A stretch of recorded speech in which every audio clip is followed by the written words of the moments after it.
Dear followers, I'm going to share some news with you that might just change your photography life, and quite possibly not at all. So choose if you want to follow this show or if you just want to watch it. Anyway, in both cases, you'll get information that, please keep it short. You want to do this in 10 minutes. What are you doing? I know. So, man,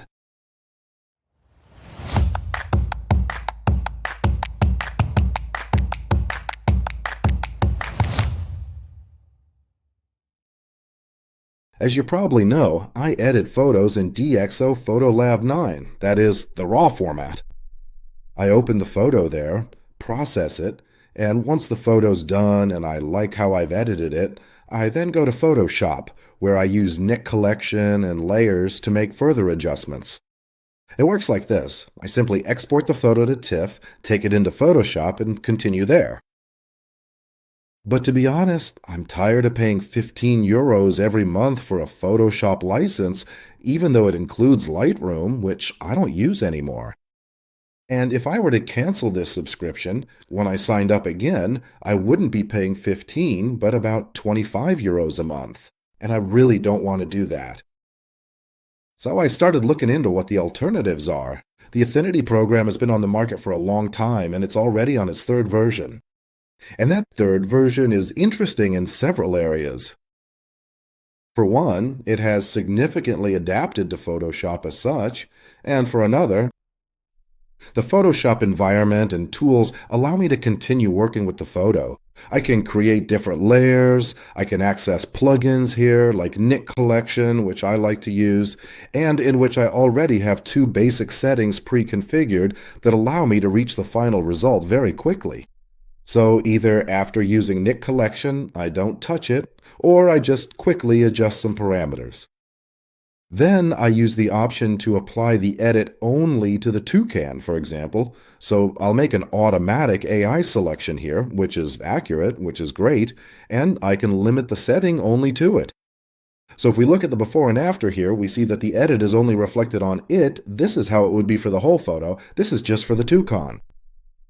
I also use photo resizing here. So when I show you a photo on Instagram or on what's it called? The other one on Facebook. I do it through here too.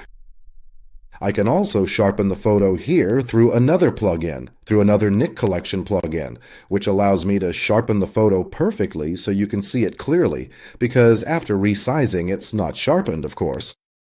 I do all of this here, then I just slap a signature on it, which I already have ready in a PSD file.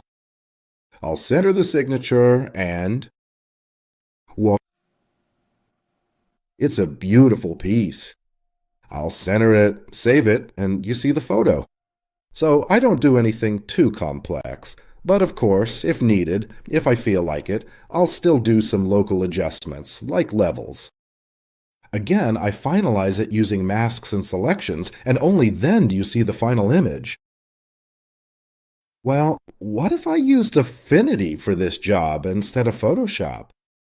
Affinity is a program that's been on the market for quite a while, and many people use it as a Photoshop alternative, and this program had two other subversions, or subprograms. One was instead of InDesign, the other instead of Illustrator. I haven't worked with either of them, so I can't tell you if they're a good enough replacement or not. But Photoshop is already very deep under my skin. How's it work? When the Affinity interface opens, you feel, and we can show it here, like you're still in Photoshop, because the interface is similar in terms of both colors and icons. What I did, and what I need for my work, is that I really turned Affinity into a little Photoshop. So all the tools I have in Photoshop, these on the left, I've arranged exactly with the tools that Affinity has. And it must be said that it's almost a perfect clone, so absolutely all the tools I use are arranged in Affinity as well. Looking at the tools in Affinity, I've also divided them with these little separators. It's easily done here through panel customization, where you can change the order and choose which tools will appear in that panel. So I also put these dividers between them, which allow me to orient myself better. The second advantage you'll feel, if you know the Photoshop environment, is the shortcuts. I use shortcuts constantly. So if I want to do something with a brush, it's B. If I want a gradient or a color pixel, it's G. If I want to move something, it's V. And basically, these shortcuts work identically in Affinity too. If a shortcut doesn't work, in the settings, which are very detailed, you can set it here in the shortcut section. I'll tell you why in a second. And maybe Document or Tools. And similarly, I can set more and more individual shortcuts. So if a shortcut originally created in Affinity didn't match the one in Photoshop, I can combine it exactly here. That's very wow. The whole interface, when you first install the program, actually has a slightly different structure. Here, through the three dots, you can set everything that will be displayed and which tools you'll have available. This purple, pink, or whatever color it is called Pixel, and it's basically a clone of Photoshop itself. But then we also have Vector, and then we have Template, or what's it called? Layout. In short, it's three programs in one, and if you have the default settings, you'll have one more setting here called Canvas AI or AI Studio. Those are AI, or artificial intelligence applied to certain tools, the kind of thing Photoshop is integrated into it. If you don't want to use anything other than photo editing, you can just easily get rid of all the others. We'll keep the AI there because I'll tell you something about it. Well, if you open a photo in Affinity, it behaves exactly the same way as in Photoshop. I have layers here that I can stack using the same shortcuts. I also have the option to go into the Nick collection, although that really blew me away. It's through Pixel, Filters, Plugins, Nick Collection, ColorX, and only now do I get into the Nick collection. That's a bit clunky. But I'm back in the same environment. I can do the same thing I did in Photoshop, apply Nick Collection to a layer, if I want to select just the toucan, for example.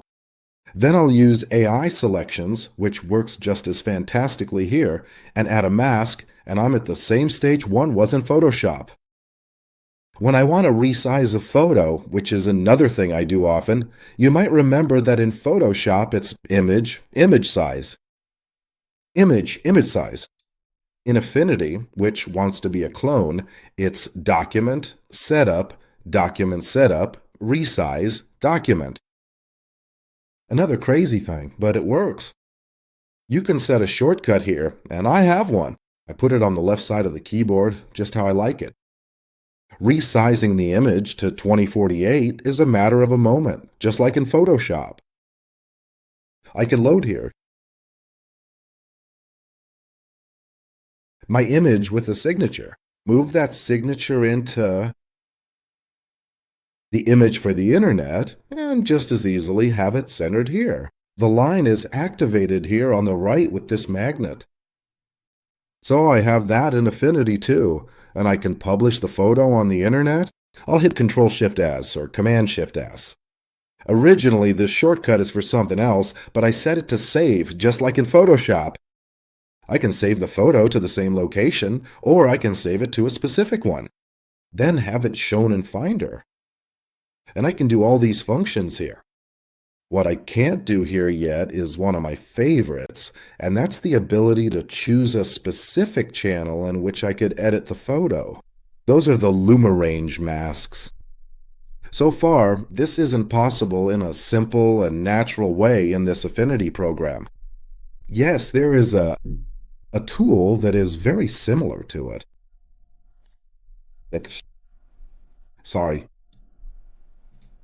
It's here, the luminosity range mask, which somewhat corresponds to it, but working with this luminosity, if we look at the preview, is a bit clunkier. It takes more effort, but let's say it could also work.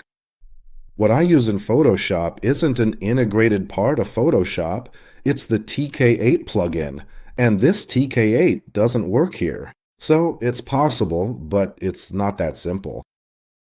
On the other hand, I use it rarely, marginally, and honestly, I haven't found a limit yet where this Affinity program would bother me. Of course, the question is the price. Whether it's worth replacing Photoshop, which has all these perfect features, with Affinity, where you have to adapt some parts of the workflow. As I said at the beginning, my current Photoshop subscription is €15 a month. It's not much, but it's not little either, because I have more of these subscriptions, of course. How much does Affinity cost? That's a good question. And I've said it before. Try it out. It costs you nothing. Although it might seem crazy, Affinity, the program that replaces Photoshop, is basically free. If we look here, let's go to Affinity. Get Affinity. You have it for free. $0. Free. Just free. You pay nothing. How is that possible? Is there a catch? There is a catch. It's not very big, but it is a catch, and if you are a small fish, it might even hook you.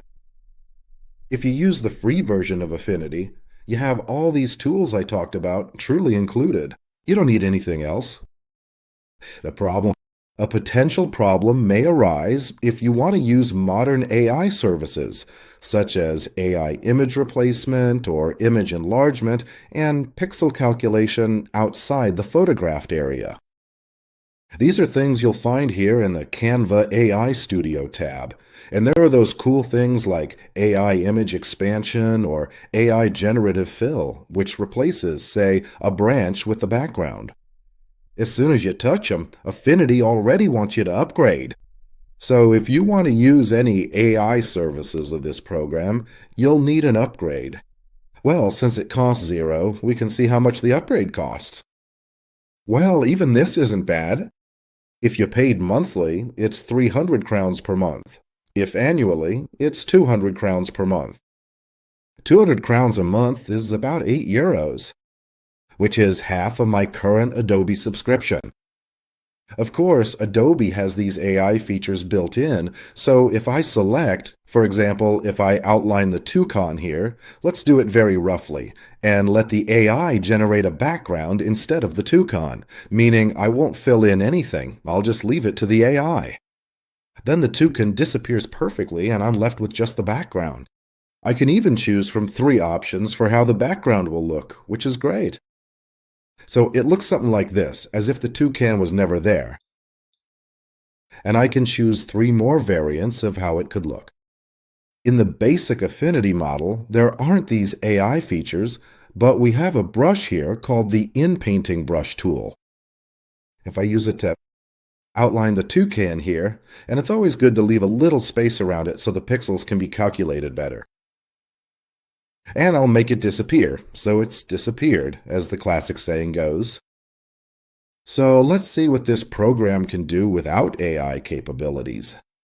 So I have the toucan selected, and now we'll let the tool do its work. This is roughly what a remove toucan looks like using a simple tool in Affinity, and this is what it looks like using AI tools in Photoshop.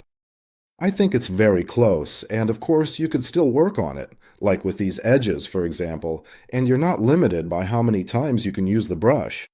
Whereas with AI and Photoshop, you're limited by monthly credits. If these kinds of edits and retouches are enough and suit you, then I think Affinity, for the price we already mentioned, which is free, is worth trying out. If you're interested in AI selections or AI cloning options and so on, then with Affinity, you'll probably use the paid program. But remember, it's still 8 to maybe €9 a month, compared to 15 or currently almost €25. And that's already worth considering. With Affinity, I made a perfect clone of Photoshop in a single day. I set everything up the same, from shortcuts to the interface to some plugins.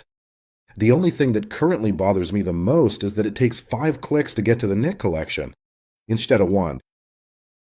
But so far, I haven't found any other limits. So I told myself I'd use the program for a month. As I set it up, I won't touch Photoshop, and we'll see if I miss it. Whether you'll miss it or not, I'll leave that up to you. Try Affinity. As I say, it costs you nothing at all, even if you keep it permanently. So that's a tip. Maybe I managed it quite quickly. And when we see each other again in a month, I'll tell you what I came across and if I really truly need to have Photoshop or if I'll give up Adobe after 20 years. So I wouldn't even have Lightroom anymore. All right. That's a quick tip. Have a great time and see you again sometime. Bye.